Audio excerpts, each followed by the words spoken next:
absolutely cannot believe that it's August already. I felt like July was gone in a blink of an eye, and I know that I'm not alone. But I also thought, you know what, this is actually the perfect opportunity to like bring back monthly faves and or empties. So this month is going to be monthly faves because I have quite a lot of products that I've been reaching for, not only for this month, actually the past couple of months. And since this is the first favorite video when it comes to monthly faves on the channel this year, I thought we should start off strong. So collected everything. It's a lot. It's kind of chaotic. Sorry, it's not looking aesthetic, but we're gonna go through all of them. So without further ado, let's just get into it. I'm like, where should I start? I think that I'm gonna start with hair care, since obviously I think that's my absolute favorite subject to talk about. First, starting off with scalp, because I do have a scalp product, and this is actually my second bottle of the Kerastase Nutritive Nutri-Supplement Scalp Serum. And this has a vitamin blend and niacinamide. And this is basically a very moisturizing serum for dry scalp, which is what I have. And not only that, I also have dandruff. So I feel like since I'm using it's not the most drying, but like partially a little bit more drying shampoos to make sure that I get rid of all of the buildup and gunk, I need something to replenish in between, and this one has really been doing it. A little goes a long way. Even though it's not transparent, it does not leave a weird cast. I think that the only thing that I would say I would want different is the droplet applicator. I wish that the ending was more narrow so you can really get into it. I think it more so has to do with my hair texture that is sometimes kind of difficult to reach the spots. You can easily fix that by really parting out your hair really well so it can really reach the scalp and not like you applying the serum to the hair. Really been liking the formula. Don't feel like it leaves a lot of residue, and I have noticed that my scalp is less dry. Again, like it is a work in process, and it also depends on the season, but for now I've been liking this one a lot. Then I have a conditioner and a hair mask. The first is this Gisou conditioner. It is their Honey Gloss Ceramide Therapy Hydrating Conditioner. Now, if you remember years ago, I did a review on Gisou's previous hair care range, which I absolutely did not like, but I've just posted a video also debunking and really getting into the new range of Gisou, and I've been loving it, especially the conditioner. I think this one has amazing slip, and that is what I look for, especially now that my hair is color treated as well, and I detangle my hair underneath the shower, so slip is a must when it comes to my conditioner, and this one does exactly that. I also just love the squeezing tube. I've been grabbing, and it's a soft squeezing tube, which will reassure you that you can literally almost get the entire product out of it without any troubles, and it smells amazing. So definitely one that I recommend. Second one is more a repairing mask, and that is the Redken 5-minute liquid mask. It's from the ABC range, so with their acidic bonding technology inside of it, with 16% citric acid. And it literally says that it's a liquid mask, but I actually really enjoy it. It's really easy to distribute, and even though it's liquid, the performance is amazing. It gives you that rich performance. And for people who don't know, the thickness of a product doesn't always resemble it being more moisturizing, stronger, or richer. A lot of the times thickeners are responsible for increasing that thicker texture, but that doesn't always equal the way that it will actually work on, in this case, the hair. So I feel like this is a really slept on product. I love it also because it just takes 5 minutes. I want to be out and about. Wash day already for me takes longer than I want to, so if I can make it a little bit quicker, I always will, but I still don't want my hair to be like neglected in that process, so this is a perfect in the middle solution to that. Then the last hair product is literally a hair oil, a very cheap one. It's this one by Cream of Nature's, the Argan oil one. And does it contain argan oil? I don't even think it does. Oh yeah, it contains a little bit of argan oil, but it mainly is a silicone based oil, which I love. I am not scared of silicones, especially with my hair texture, and now also that it's been color treated for a while.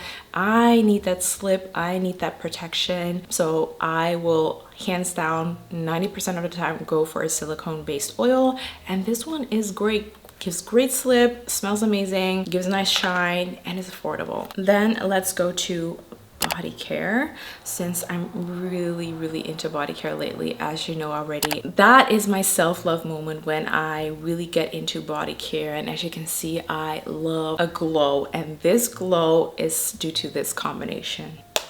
Body Butter by Josie Maran. I don't know how to pronounce it. Josie, let's stick to Josie. So this is the whipped argan oil body butter, and I got it in the scent Vanilla Bean. I've also tried the Vanilla Vibes, and I don't know if it's just me, but I think that one smells like spirulina. It's not a nice scent. I did not like it on my body, so that unfortunately was a waste of my money. But the Vanilla Bean one, it just has a little hint of vanilla, and that's all it has. It's very clean, and if you look at it, you don't really think like, is this a butter? I would say this is a thick lotion, but the way that it applies and adds like shine is like a butter would, and it is extremely moisturizing. Even by the end of the day, my skin still feels soft and supple and has that glow from within, but I do sometimes like to enhance that glow, and that is when I combine it, and that's what I've done today as well with the Brunel body oil.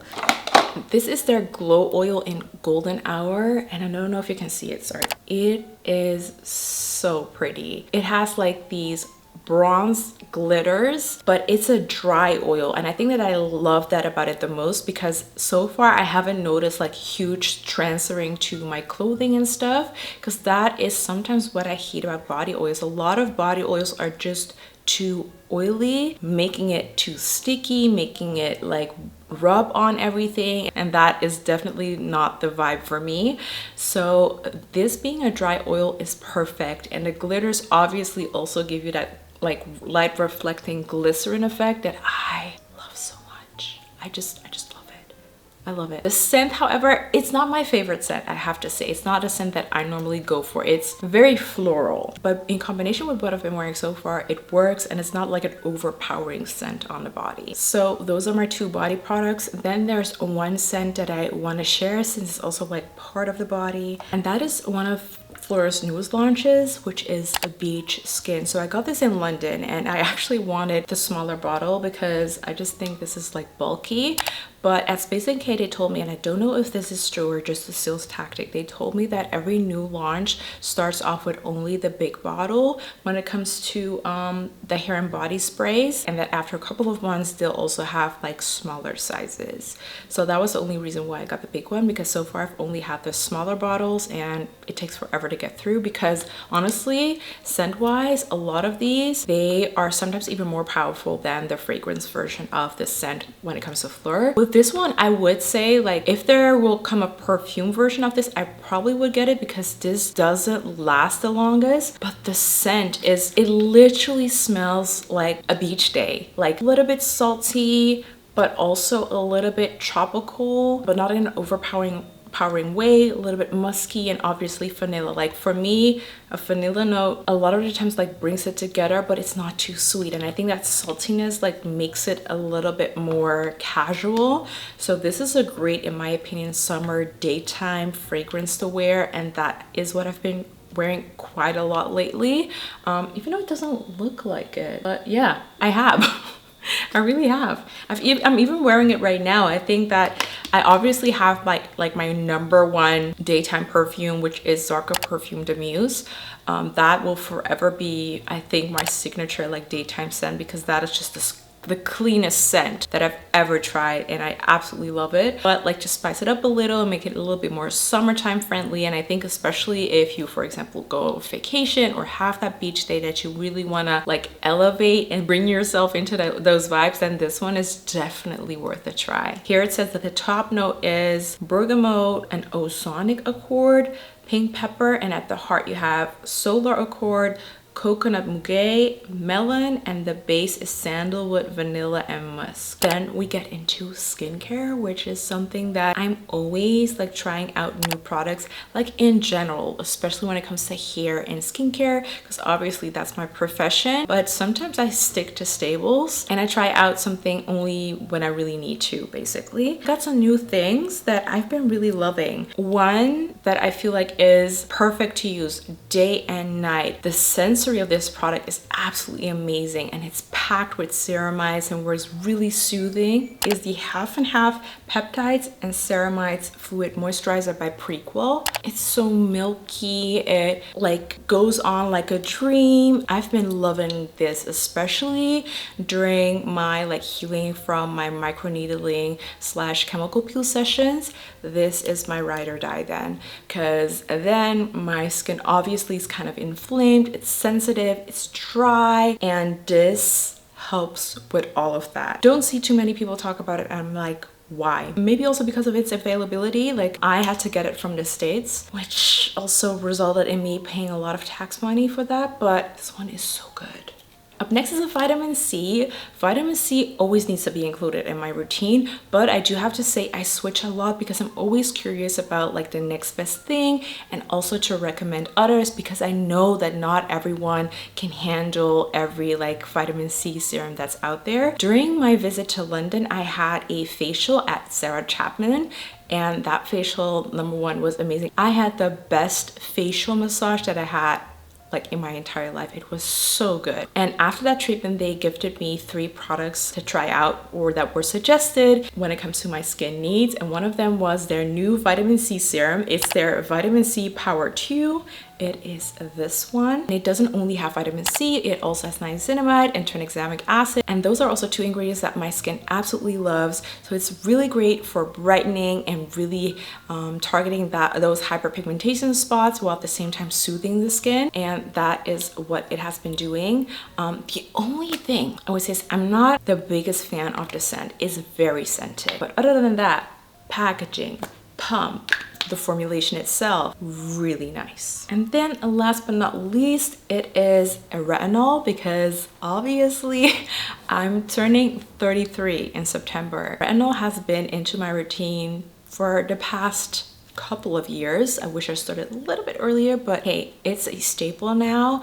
And I illegally, well, it's not illegal, I got tretinoin whenever I was in Spain, because there you could just get it over the counter. But rumor has it that that is becoming really difficult to do right now. They are also changing like rules, and they have stock issues and stuff like that. Do I need to rely on that, or also like look for other options in the meantime?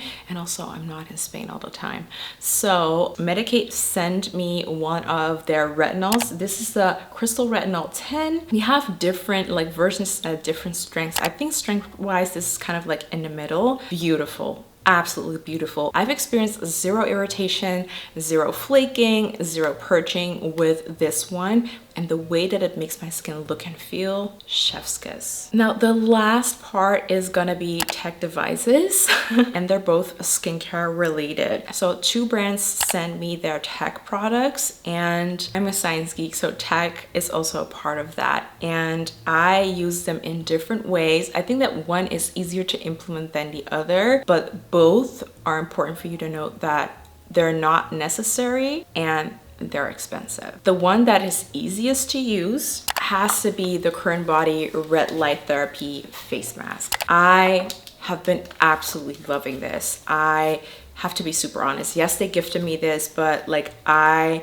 have been absolutely loving what it does to my skin. So they have a lot of claims like reducing wrinkles, help you with pigmentation, healing process, texture. To be super honest, I cannot really give you an opinion about wrinkles because I barely have them. So for me, it would more so be a preventative like approach of using the mask when it comes to that. But the thing that I have been noticing, and I have been using it for mainly, is texture. My skin texture has improved. Honestly, I already had a pretty good skin texture, but I've really noticed a difference since I've been using the mask. And it really helped me with my healing process also after my microneedling and chemical peel sessions. So I use this, I would say on average 4 times a week, but I always try to do it 5 times a week. You just pop it on, you first wash your face, so cleanse the face, no products, okay? That was a mistake that I made in the beginning because I was like, oh, but then everything like absorbs better. No, you wanna not use any skincare when using this mask. Why? LED is already pretty difficult to help penetrate into the skin, and that's also why this one is made out of silicone, so it like is as close to your skin as possible to reach it. But if you apply any skincare, obviously you're adding more barriers, so it's more difficult for the light to reach and to penetrate. So you use it on a bare face, press the button, it has a timer of 10 minutes. After 10 minutes, you're good to go and you can just get into the rest of your routine. Obviously, always clean after using it. That's number one thing. I always have like cleaning wipes next to it, so I right away do it. Has been working great. It's comfortable as far as a mask can be comfortable. Because it's silicone, it just doesn't give me any discomfort, honestly. So really, really nice to use. Do you need it? On average, no. Is it a nice addition? Absolutely. Then the second one is this device by Medicube. It didn't came with this, by the way. I had to get this on Amazon because I thought it was quite unhygienic to like put this in a drawer or in the back. But this basically is a device that helps to boost the penetration of any product that you applied before on the skin, and it also helps to like lift and train your muscles. With this, I do have to say, I think that my face on its own already is pretty lifted so far. So for me, it's also more a prevention thing, but definitely I use it to get like that ultimate like product absorption for the skin. And with this, just like the face mask as well, you need to continue to use it to continue to see the benefits. So maybe I'm just not for long enough to really see that lifted effect, but I do see it as a tool when it comes to prevention of like sagging skin or more wrinkles, or like to keep the muscles trained. I do have to say, I don't use it on my forehead. I only use it on this part of my face, basically because I use Botox in my forehead, and I'm kind of like, is it like really needed then? I don't know, but do let me know if you have any experience using this also on the forehead. I tried it, but it kind of feels weird, and I think that's because of the Botox. But yeah, let me know. And that's it. Those are my faves for the past couple of months. Let's stick to that. Let me know if you enjoyed this video. Let me know if you have any faves, and also like what you would like to see next month. Is it like a favorites video, or are we gonna get into empties? I kind of want to switch it like every month, because sometimes you just don't have like new favorites after a month, let's be honest. But I do always have monthly empties because we continue to use products. I think that's a kind of like a cool mix. And also when it comes to the empties, obviously I won't always love the product that I'm emptying. So I think that's a good way to go. Let me know if you agree. If you made it till the end, thank you so much for watching. Have an amazing day, and I will see you in the next one. Bye.